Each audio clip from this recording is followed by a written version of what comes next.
Ngayon, gawa tayo ng program gamit natin for each loop na ginagamit lamang sa pag-manipulate ng array or less. So, let's begin. And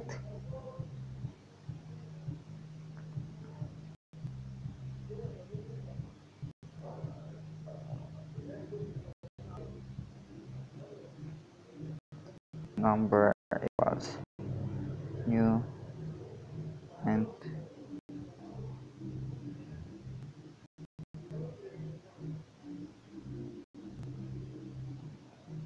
example, yung arrays natin 7 elements. Gamit tayo ng yung for natin kasi mag-display ng number 0 to 100. Example na lang yan. So, bigyan natin, gamit tayo ng for loops. For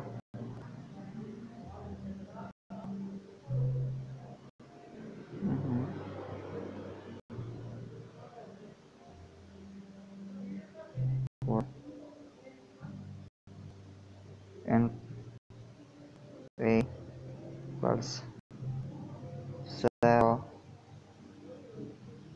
a is less than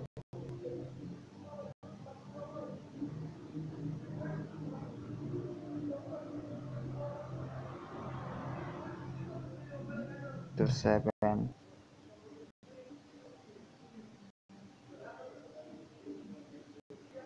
a plus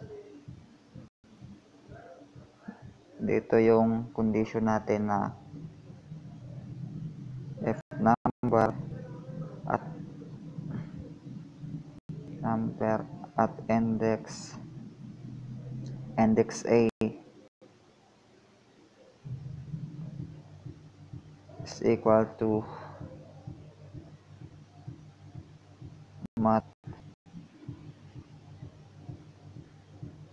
random numbers times 100, meaning 0 to 100 yung number natin.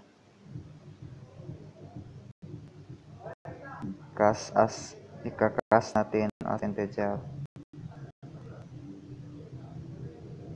So, dito, ito yung for each loops natin. So, yung for each, yung syntax nito is for, almost katulad lang din yung for loops. For and bang variable yung gamit natin. And b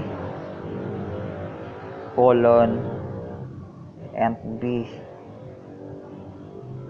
arrays, yung arrays natin is num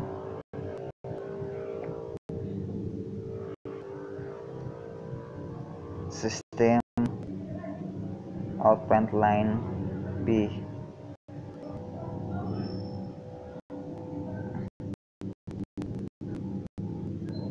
So ito na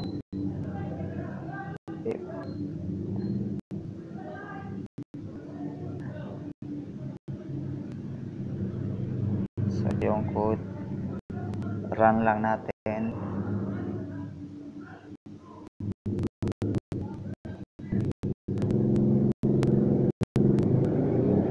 Continue free.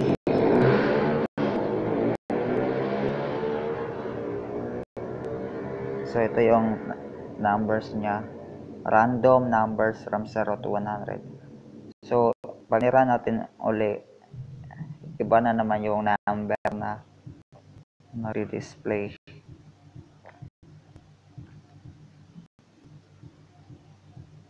So salamat sa inyong panonood. Good night.